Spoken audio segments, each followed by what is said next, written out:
उपचुनाव का रण देख रहे हैं आप। मैं हूं आपके साथ कमरुद्दीन खान। 28 सीटों पर होने वाले उपचुनाव को लेकर सभी दलों के नेता चुनावी मैदान में ताल ठोक रहे हैं। वहीं 28 में से 6 सीटों पर महिला प्रत्याशी पूरे दमखम के साथ चुनावी अखाड़े में उतर चुकी हैं। बीजेपी और कांग्रेस दोनों बड़ी पार्टियों ने इस बार उपचुनाव में सिर्फ 3 महिला प्रत्याशियों को मैदान में उतारा है।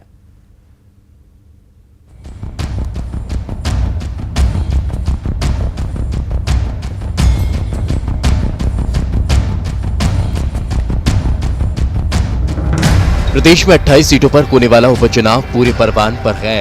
दावों प्रतिदावों, आरोप प्रत्यारोप के बीच नेताओं का हवाई दौरा भी लगातार जारी है। दोनों पार्टियों के बड़े बड़े सूरमा अपने अपने प्रत्याशियों को जिताने के लिए पूरे दमखम से मैदान में उतर रहे हैं। वहीं 28 सीटों पर होने वाले उपचुनाव में 6 महिला प्रत्याशियों के लिए बीजेपी और कांग्रेस के नेता जमकर पसीना बहा रहे हैं। बीजेपी ने 3 सीटों पर महिलाओं को टिकट दिया। मंत्री इमरती देवी डबरा से चुनावी मैदान में हैं, तो रक्षा सरोनिया दतिया के भांडेर से फिर किस्मत आजमा रही हैं। वहीं सुमित्रा देवी काजेकर भी नेपानगर से बीजेपी के टिकट पर चुनाव लड़ रही हैं। ये तीनों महिलाएं 2008 के चुनाव में भी जीत कर विधानसभा पहुंची थी। वहीं कांग्रेस ने भी 28 में से 3 सीटों पर महिला प्रत्याशियों पर दांव लगाया है। कांग्रेस ने सॉफ्ट हिंदुत्व का कार्ड चलते हुए बड़ा मलहरा से कथावाचिका रामसिया भारती को टिकट दिया। वहीं पार्टी ने बीजेपी छोड़कर आई पारुल साहू को सुर्खी से मैदान में उतार दिया। इसके साथ ही कांग्रेस ने अशोकनगर से पहली बार महिला प्रत्याशी आशा दोहरे को टिकट देकर चुनाव को दिलचस्प बना दिया है। मुझे लगता है कि इसमें कोई प्रश्न की बात ही नहीं है। महिलाएं भारतीय जनता पार्टी के समर्थक लोग निश्चित रूप से भारतीय जनता पार्टी की प्रत्याशी महिला प्रत्याशियों को विजयी बनाएंगे। और विश्वास, जो मैंने पहले भी कहा कि एक विश्वास है, और ये चुनाव में परिस्थितियां थोड़ी अलग हैं, और इसीलिए भी अलग है क्योंकि 15 महीने का कुशासन भी इस प्रदेश की जनता ने और खासकर महिलाओं ने देखा है, और उसके साथ साथ 15 साल का सुशासन भी देखा है। मैं चूंकि चुनाव में रही हूँ, इसलिए मैं एक बहुत बेसिक अंतर आपको बताना चाहूँगी कि मैं इंटीरियर में मुंगावली, अशोकनगर, बमोरी, इसके इंटीरियर क्षेत्र में मैं गई हूँ जहाँ पर आदिवासी वर्ग निवास करता है। आदिवासी महिलाओं ने विशेष रूप से बहुत दुखी होकर मेरे समक्ष ये बात की कि भाजपा की सरकार के समय हमें 1000 रुपये प्रति महीने साग सब्जी के लिए मिलते थे, ताकि हमारे घरों में हम सब्जियां बना सकें, हमारे घर में खाने की व्यवस्था हो सके। 1000 रुपये से हमें बहुत बड़ी राहत आदिवासी महिलाओं को मिलती थी। लेकिन कांग्रेस की सरकार ने आने के बाद ये 1000 रुपये बंद कर दिए थे। प्रदेश की जनता यह देखती है कि किस सरकार ने, किस पार्टी ने महिलाओं के लिए काम किया, किस पार्टी की सरकार में महिलाएं अपने आप को सुरक्षित, भयमुक्त महसूस कर सके, खुलेआम घूम सकें, खुलेआम कहीं भी आ जा सकें। शिवराज सरकार में एनसीआरबी के आंकड़े गंवाए कि किस प्रकार महिलाओं के साथ दरिंदगी की, अत्याचार की घटनाएं, देश 15 साल शीर्ष में रहा। वहीं कांग्रेस सरकार में कमलनाथ जी ने अपने वचन पत्र का मुख्य वादा था, हमारी सरकार आने पर महिलाओं को सुरक्षा देंगे, सम्मान देंगे। उसी का नतीजा है कि महिलाएं बेखौफ होकर घूमती रही। जो घटनाएं उनमें प्रतिशत ऐसा गवाह है, आंकड़े कई रिपोर्टों में सामने आए कि महिलाओं सबसे ज़्यादा सुरक्षा मिली, सम्मान मिला, और आंकड़ों में कमी आई। तो निश्चित तौर पे कांग्रेस ने हमेशा महिलाओं का सम्मान किया है। बड़ी संख्या में पिछली बार भी 2018 में भी हमने महिला प्रत्याशियों को टिकट दिया, इस बार भी दिया, और लगातार महिलाओं को लेकर हमने कई योजनाएं चलाई। भले ही चुनाव में महिला मतदाताओं की रुचि बढ़ रही है, महिला मतदाता भी बढ़ चढ़कर वोट कर रही है। इन सब के बावजूद महिला प्रत्याशियों को विधानसभा भेजने में कंजूसी पुरुष मतदाता के साथ ही महिला मतदाता भी कर रही है। 2018 के चुनाव में 250 महिला उम्मीदवार मैदान में थी। भाजपा ने 23 और कांग्रेस ने 28 महिलाओं को टिकट दिया था। 250 महिला प्रत्याशियों में सिर्फ 20 महिलाएं ही विधानसभा पहुंच पाई थी। वहीं 2013 के चुनाव में 200 महिला उम्मीदवारों में से सिर्फ 30 की चुनाव जीत पाई थी। इधर उपचुनाव का फाइनल दांव अब बीजेपी और कांग्रेस दशहरे के बाद ग्वालियर चंबल संभाग में खेलने वाली है। इस दांव के तहत बीजेपी और कांग्रेस ने मेगा शो का प्लान किया है। इस मेगा शो के दौरान बीजेपी के बड़े नेता एक मंच पर नजर आएंगे, तो वहीं दूसरी तरफ कांग्रेस के स्टार प्रचारक भी मैदान में उतरेंगे। कांग्रेस अपने शो के दौरान बीजेपी के नेताओं की घोटालों की लिस्ट की पोल भी खोलने जा रही है।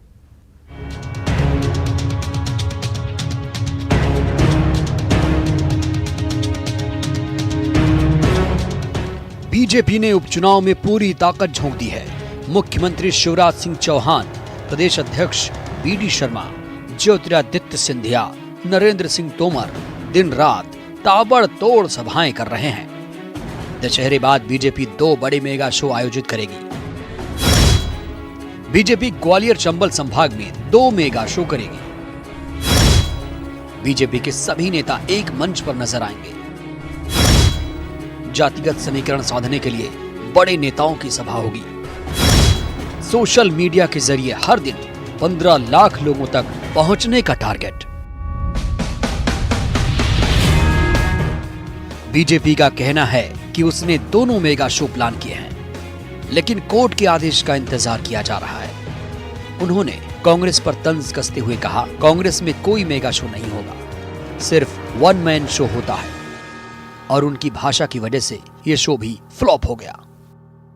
हम लोग बूथ स्तर पर हम लोगों की बैठक संपन्न हो गई है, मंडलों के हमारे सम्मेलन संपन्न हो गए और हमारे सभी के सभी बड़े नेता लगातार मैदान में डटे हुए हैं। लेकिन निश्चित रूप से राजनीतिक व्यवस्था में आवश्यकता होती है कि यदि एकता है तो एकता दिखनी भी चाहिए। सब लोग एक मंच पर आए, इसका एक अलग संदेश जाता है। तो निश्चित रूप से मालवा के कुछ हिस्सों में, ग्वालियर में इस तरह का एक शो का हमारा कहीं ना कहीं आयोजन करने का मन है। लेकिन अभी उस पूरे मामले में कहीं ना कहीं जिस तरह से हाईकोर्ट का विषय आया है उसको क्लैरिटी का इंतजार कर रहे हैं। लेकिन हमारा पूरा विश्वास है कि इन शो के माध्यम से जो भारतीय जनता पार्टी अंदर से है, एकजुटता है, वो कहीं ना कहीं दिखाई देगी। और कांग्रेस पार्टी जिस तरीके से अकेले मामले में पूरे चुनाव में यदि आप देख रहे हैं तो सिंगल मैन शो के हिसाब से काम कर रही है और वो सिंगल मैन भी जो है अपनी शब्दावली के कारण फ्लॉप हो गए। अंतिम दौर में कांग्रेस भी पूरी ताकत झोंकने की तैयारी में है। सोशल मीडिया, चुनावी रैली और रोड शो में ताकत लगाएगी। सचिन पायलट, प्रमोद आचार्य, भूपेश बघेल जैसे नेता प्रचार में नजर आएंगे। दशहरे के बाद कांग्रेस अपने मेगा शो में बीजेपी के घोटाले की पोल खोलेगी। एक मंच पर स्टार प्रचारक और बड़े नेता नजर आएंगे। तो ये जो मेगा शो, मेगा फलाना, महाकुंभ, महाजन अभियान, ये जो डायलॉग की दुकानें हैं ये बंद हो चुकी हैं। बीजेपी की पोलें इसमें खुल चुकी हैं। कोई महा नहीं होता, कोई जहा नहीं होता। दशहरे के बाद जो हमले इन पर करेंगे हमारी पार्टी संभाले नहीं संभलेंगे, दुकान क्लोज। अंतिम दौर के प्रचार प्रसार में बीजेपी और कांग्रेस दोनों ही पार्टियां एड़ी चोटी का जोर लगा रही हैं। यही कारण है कि बड़े नेता अपनी पूरी ताकत झोंक रहे हैं। दशहरे के बाद बीजेपी ग्वालियर चंबल संभाग में 2 मेगा शो करेगी, तो वहीं कांग्रेस भी हमलों को लेकर एक लिस्ट तैयार की है और उसी लिस्ट के आधार पर मेगा शो के दौरान बीजेपी के बड़े नेताओं पर कांग्रेस की तरफ से हमले बोले जाएंगे। कुल मिलाकर अंतिम दौर के चुनावी प्रचार में दोनों ही पार्टियों की तरफ से कोई भी कोर कसर छोड़ी नहीं जाएगी। कैमरामैन संजय नामदेव के साथ मनोज राठौर, न्यूज़ 18 भोपाल। मध्य प्रदेश में पहली बार 28 सीटों पर उपचुनाव होने जा रहा है। 28 सीटों पर हो रहा उपचुनाव केवल दल बदल ही नहीं बल्कि कई दूसरे मामलों को लेकर भी खास है, चर्चा में है। उपचुनाव के सियासी रण में मैदान में उतरे प्रत्याशी ऐसे हैं जो अपने ही विधानसभा क्षेत्र के मतदाता नहीं हैं, यानी ये उम्मीदवार अपने ही विधानसभा क्षेत्र में वोट नहीं डाल पाएंगे। अपनी जीत के लिए भले ही मतदाताओं का समर्थन जुटा रहे हैं, लेकिन खुद अपने लिए 3 नवंबर को वोट नहीं डाल पाएंगे।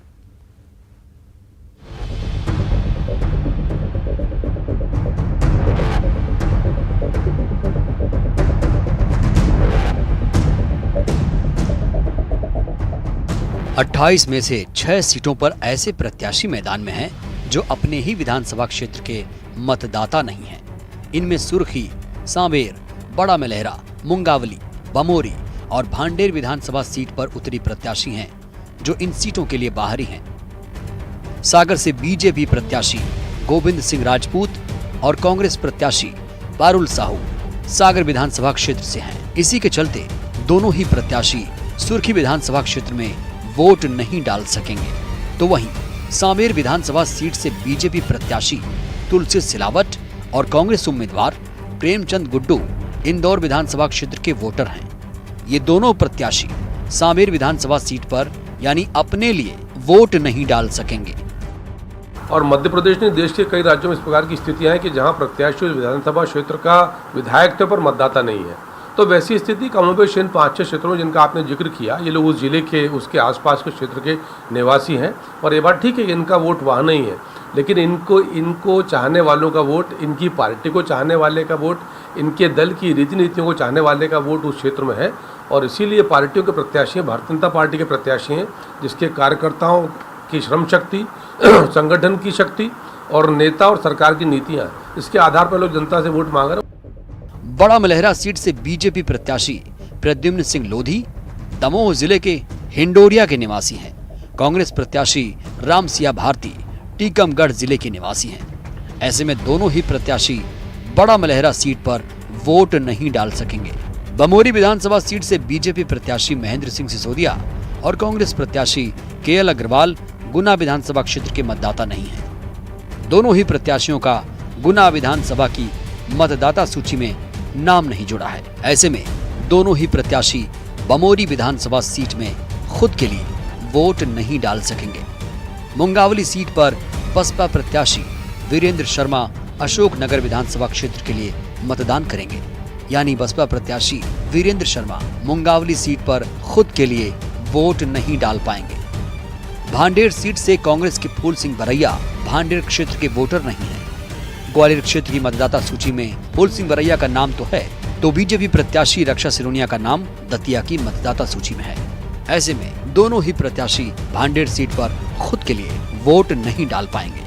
विधानसभा का चुनाव लड़ने के लिए मध्य प्रदेश के किसी भी क्षेत्र से मतदाता हो सकता है उम्मीदवार, और इस कारण से कई बार जो है अलग अलग स्थानों पर मतदाता सूची में नाम होने के कारण अपने चुनाव क्षेत्र में कई उम्मीदवार वोट नहीं डाल पाते हैं। तो ये एक परिस्थिति, मजबूरी है, लेकिन मन तो उनका वहीं उस कॉन्स्टिट्यूंसी में रहता है। तो गोविंद राजपूत जी वोट नहीं डाल पाएंगे, इसलिए जो है दूसरी सीट पे उन्हें नहीं कर पाएंगे। तो ये परिस्थिति है। उपचुनाव के सियासी रण में प्रत्याशी अपनी जीत के लिए मतदाताओं से जन समर्थन जुटा रहे हैं। भले ही प्रत्याशी अपनी जीत के लिए घर घर जाकर लोगों से जीत की अपील कर रहे हैं, लेकिन इस बार 6 सीटों पर इस बात को लेकर मुकाबला दिलचस्प है कि 6 प्रत्याशी अपनी ही सीट पर खुद के लिए वोट नहीं डाल सकेंगे। ऐसे में यह देखना होगा कि उपचुनाव के रण में मतदाता इन बाहरी प्रत्याशियों पर कितना मेहरबान होते हैं या नहीं। कैमरामैन अजय तंवर के साथ रंजना दुबे, न्यूज़ 18 भोपाल। तो उपचुनाव के रण में बीजेपी और कांग्रेस दोनों ने अपनी पूरी ताकत लगा दी है।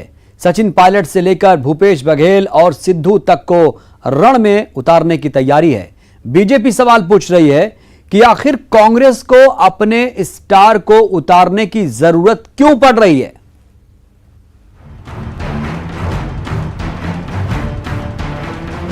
अट्ठाईस सीटों के उपचुनाव के आखिरी दौर में कांग्रेस और बीजेपी दोनों दल अपनी पूरी ताकत झोंकेंगे।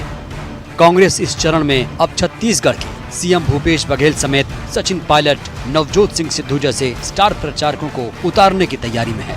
इसमें सिंधिया के गढ़ ग्वालियर चंबल में 28 अक्टूबर से सचिन पायलट संभालेंगे कमान। ग्वालियर चंबल की करीब 10 सीटों पर सचिन पायलट की सभाएं रखी गई हैं। बीजेपी सवाल कर रही है कि आखिर उपचुनाव में स्टार प्रचारकों की जरूरत क्यों पड़ रही है। बीजेपी की ख्वाहिश ये भी है कि आखिरी दौर में दिग्विजय सिंह को प्रचार की कमान दी जाए। लाडला नेता सचिन पायलट, उनको आपने प्रदेश अध्यक्ष से भी हटा दिया, उनको मुख्यमंत्री से हटा दिया, जिसको हमारे जैसे चंबल की भाषा में कहते हैं कुदच्छना कर डाली। एक कुदच्छना शब्द यानी आपने बिल्कुल उनका जो है ना फजीते कर डाले। तो इतना युवा नेता के जब आप फजीते कर रहे हो तो किस मोह से यहाँ बुला रहे हो। भूपेश बघेल जी हुए सब जो है ना, इन पर कोई मुद्दा नहीं है, स्थानीय कोई नेता नहीं है, क्योंकि स्थानीय नेताओं के चेहरे खराब हो चुके हैं बुरी तरीके से। तो हे दिग्गी राजा साहब, कहाँ छुपा के रखा था आपको इन लोगों ने? आपको पहले ही आना चाहिए। तो मध्य प्रदेश की जनता समझ लेती मिस्टर बंटा ढाल 10 साल तक आपने मध्य प्रदेश की हालत खराब कर दी थी, तो ये चेहरा पहले क्यों नहीं लेके आए कमलनाथ जी? आप क्यों डरे हुए थे दिग्विजय सिंह से? मैं कह रहा हूँ और जल्दी आते तो भारतीय जनता पार्टी को ज्यादा लाभ होता है। इधर कांग्रेस इससे पहले ये पूछ रही है कि आखिर दूल्हा बनाकर पार्टी में लाए सिंधिया को बीजेपी के स्टार प्रचारकों की सूची में 10वें नंबर पर क्यों रखा गया है। जिस सितारे को बड़े ढूंढ के लाए और जिसके माध्यम से सरकार गिराई और जिसका बार बार जो है सजदा करके एहसान मध्य प्रदेश की भाजपा और मुख्यमंत्री जी मानते हैं कि जे ना होते तो सरकार न बनती, उन सिंधिया को भी 10वें 15वें नंबर पर डाल रखा है स्टार समाज की प्रचारकों की सूची में। इससे लगता है कि जो आभा मंडल है सिंधिया का वो लगभग मध्य प्रदेश में समाप्त हो जाए। इधर मालवा निमाड़ के उपचुनाव वाली सीटों में से हाई प्रोफाइल सीट सांवेर को लेकर भी चर्चा है। सिद्धू समा खींचने आ रहे हैं। एमपी के इतिहास में पहला उपचुनाव होगा कि जिसमें देश के दिग्गज नेता चुनाव प्रचार करने आएंगे। भोपाल में जितेंद्र शर्मा के साथ bureau report, news 18 Madhya Pradesh Chhattisgarh. उपचुनाव के रण में वक्त हो चला है एक छोटे से ब्रेक का।